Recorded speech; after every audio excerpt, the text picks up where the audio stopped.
Roy Suryo, Rismond, Diva adalah manusia palsu.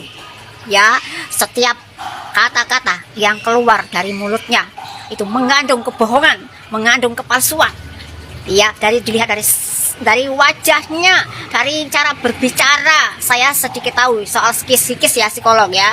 Tahu dari cara mimik wajahnya, dari tekstur dari gestur tubuhnya ketika berbicara, kita tahu mana yang bohong, mana yang benar. Setiap kata-kata yang terucap dari mulut tiga orang ini mengandung kebohongan yang sangat-sangat dalam. Ya, setelah gelar acara kemarin ijazah Joko Widodo ditunjukkan, apakah selesai masalahnya sampai di situ? No, tidak. Ya, sekarang ada lagi tuntutan dari beliau, yaitu apa? Meminta ijazah Jokowi untuk diuji lagi di lapor independen. Ya, lapor spesial gitu loh. Ya, apakah itu sebuah hal yang wajar? Tidak buat saya. Ya, tiga orang ini, manusia ini, Roy Suryo, Diva, Rismond, dan segerombolan lainnya, pengikutnya, para kelompoknya itu, ya, itu akan terus menggulirkan berita yang viral. Untuk apa? Satu, agar mereka mendapatkan validasi. Siapa yang memberikan validasi? Manusia-manusia yang punya otak yang sama. Otak apa?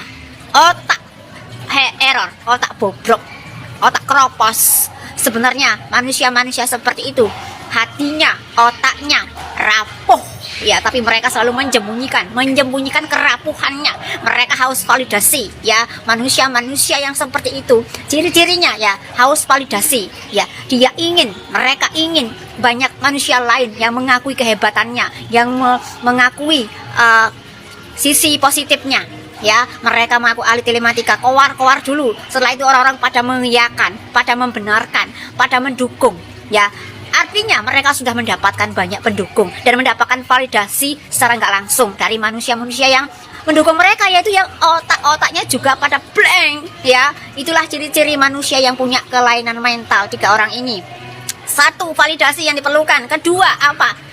Money, cuan. Ya, mereka nggak akan pernah peduli entah orang lain hancur entah banyak yang gaduh, banyak yang beradu argumen, selisih pendapat, kacau gaduh Indonesia ini, rakyat Indonesia. Mereka nggak pernah peduli. Yang penting mereka bisa mendapatkan apa yang mereka mau, cuan. Setelah dapat validasi, banyak mengelulukan Roy Suryo pahlawan, Diva pahlawan, Rismond pemberani. Kemudian kedua, mereka dapat cuan mengalir terus ke rekening mereka.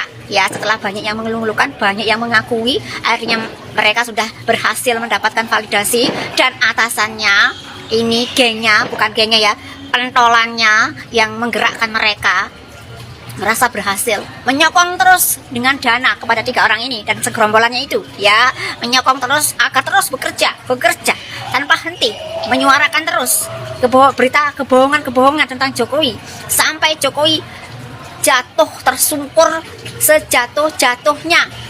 Tapi itu tidak akan terjadi. Ya, itu nggak akan terjadi karena Jokowi memang dari fisik kurus, memang iya kecil, tapi ininya main brilian. Jokowi nggak mau meladeni manusia-manusia yang tidak perlu diladeni. Diam adalah senjata yang paling ampuh buat manusia-manusia yang hanya sukanya mencari kegaduhan. Ya, pada waktunya nanti orang yang hobinya kowar-kowar, kalau sudah dibiarkan diam, pasti akan berhenti dengan sendirinya. Alam yang nyeleksi. Kalau hukum masih lambat perjalanannya, hukum alam yang lebih dahsyat. Ya, kalian percaya nggak sih omongan saya? Hukum alam lebih dahsyat menghukum mereka nanti. Memang sudah sekarang butuh waktu proses yang panjang, tapi pada akhirnya nanti mereka tidak akan menang. Memang terjadi nanti kericuan di Indonesia ini, bahkan mungkin dari kudeta, tetapi setelah itu orang-orang yang seperti itu akan hilang, hengkang dengan sendirinya. See you, salam.